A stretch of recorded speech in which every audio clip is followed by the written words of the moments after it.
It just so happens that more people watch our videos without a subscription than with it. Let's fix it. Subscribe to the channel. By doing so, you won't miss anything interesting about the Star Wars universe, and we will be very pleased by this.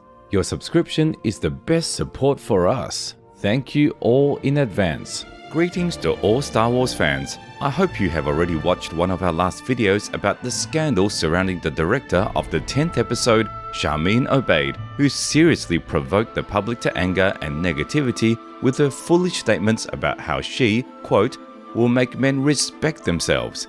In order to somehow extinguish the burning fire, Lucasfilm hastily announced a new film, The Mandalorian and Grogu. And so, the new Jedi Order, also known as the 10th episode, is on the verge. It is unclear what will happen to the film in the very near future. Filming is scheduled for April the 7th, 2024, but it is already noticeable that Lucasfilm is changing their plans and prioritizing the continuation of the Mandalorian arc. That's how the whole empire collapses because of one stupid statement by the director. Nevertheless, today I would like to share with you a very interesting insider's information from the author of WDW Pro, who revealed two versions of the script of the new Jedi Order. The first one is total cringe, the second one is better, but not without questions. WDW Pro is known for its high-quality insider's news, and previously his leaks were justified in most cases, so it can be trusted. Well, let's see what Lucasfilm thought up. Damn, it's even scary to read.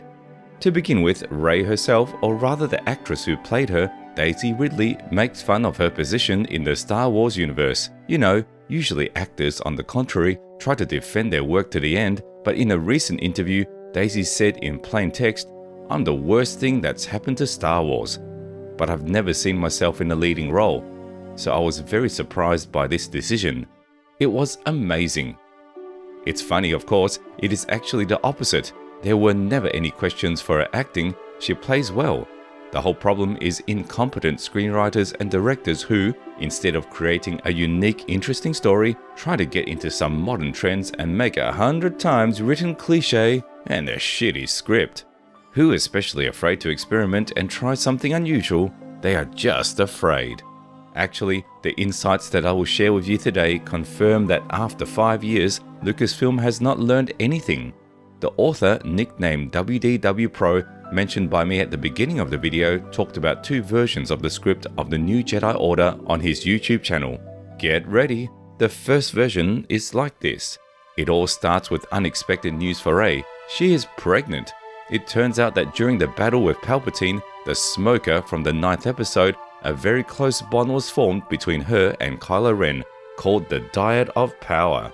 The connection is so close that when Kylo Ren resurrected Rey, she sacrificed not only himself but also his power, and this led to the birth of a new life inside of Rey. Thus, Lucasfilm wanted to show us again the appearance of a new chosen one without a father, conceived by the Force itself, as it was with Anakin in the first episode of the prequels. Then there would be a 10-year jump forward, and we would be shown how Rey, who had already given birth to a child, raised him as a Padawan. Moreover, it is unclear who exactly she gave birth to, a girl or a boy. During their travels, they will meet another child. Feeling the tremendous power inside him, Rey takes him under her wing. Thus, we get two chosen ones at once. At first, Rey does not understand what to do with them, tries to raise the girl and the boy as ordinary children, but over time she comes to realize that it's time to revive the Jedi Order. And this realization comes for a reason. The thing is that a new Sith Order is gaining momentum in the galaxy under the leadership of, attention, the rebirth of Darth Plagueis. It turns out he's not exactly dead. The legendary Sith planned everything. He transferred his consciousness into another body, and when Palpatine thought he had destroyed his master, in fact he destroyed an already empty shell, while Plagueis himself lay low and prepared for a triumphant return. Rey begins to build a new Jedi Order, where she will be assisted by both of her old friends in the person of Finn and Poe Dameron, as well as the Force ghosts of Luke, Yoda, Obi-Wan and Anakin. Actually, this was the first version of the script. And the key word was, because Lucasfilm rejected this idea and invited another screenwriter. and thank God, otherwise they would have definitely ruined the legendary Darth Plagueis the Wise. I'm sure that none of those involved in the script have even read the novel dedicated to the Sith. Having rejected this story, Lucasfilm began to develop the following version. Rey finds two unusual children, a boy and a girl, inside whom she feels the center of great power. She takes them as students, begins to revive the Jedi Order, but the main villain is a female Sith from Dathomir Witches. This woman is unlike any Sith who preceded her, meaning from a new canon, because instead of classic lightning and strangulation, she uses necromancy, poisons, and illusions. In short, a purely feminine confrontation. In order to defeat the Sith woman, Rey herself is trained again by the Force ghosts of Luke, Yoda, Obi-Wan, and Anakin. In addition, for some time she will be accompanied by a grown-up Grogu. Together, they would visit the places of Jedi military glory, collect important artifacts, and most importantly, Rey would tell Grogu his story about the Mandalorian, Caloran Beck, and Moff Gideon. Such an unusual duo. However, Lucasfilm was going to put children, a boy and a girl, at the center of the story. They are the new chosen ones. This is the second version of the script. And it was also rejected because of the sudden idea to make a unification film with The Mandalorian by Dave Filoni. Lucasfilm felt that Grogu had not yet received proper disclosure, and it was too early to push him into the 10th episode. After that, the project began to turn into a production hell. It changed so many screenwriters that I've lost count. The last known person to work on the script was Stephen Knight, an author of Peaky Blinders, and for a long time we received news that he was currently writing the script for the new Jedi Order. And now, the news has just died down that Stephen is kind of finishing work on the film, followed by the following news. Lucasfilm suspended Knight from work and his script was rejected.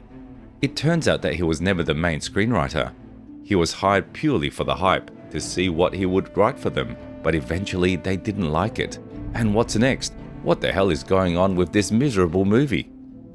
At first, Lucasfilm made big bets on it, shouting that it would solemnly return Star Wars to the big screens, but now the rhetoric has changed significantly. From that day on, the main project is Mandalorian and Grogu, and its production has already started, while the 10th episode seems to be crumbling. Apparently, not only the screenwriters will be changed, but also the director. And you know, finally Lucasfilm did everything right. The new Jedi Order is a good project, really. For all the fans who dislike sequels and Rey specifically, the problem has never been Rey herself. The characters on the screen are a tool in the hands of the screenwriters and the director, and it just so happened that the sequels fell into the hands of incompetent people. The new Jedi Order unfortunately repeats the same mistake. If Lucasfilm thought that with such a careless approach to the project they could get a high rating, fan recognition and good fees, they were deeply mistaken. At the very least, we need to fire Charmin Obaid and put in her place a really talented and experienced director who loves Star Wars. Women can be good directors, and an example of this is Bryce Dallas Howard, who has been working with Lucasfilm for several years and has directed several successful series based on Mandalorian and the Book of Boba Fett. The difference is that she does not make any statements, does not engage in propaganda, but simply takes and shoots a high-quality series, while Charmin Obaid first of all points her finger with disrespectful statements and does not even hide the fact that her project is propaganda. It's just awful. I just hope that eventually Lucasfilm will make the right decision. The new Jedi Order can still be saved, but it needs to be saved now before filming begins, otherwise it's too late. Write your opinion in the comments considering the topic at hand. I'm very eager to read them. Well, subscribe to the channel because there is still a lot of interesting things ahead. Thank you all so much for watching. May the Force be with you. Bye bye.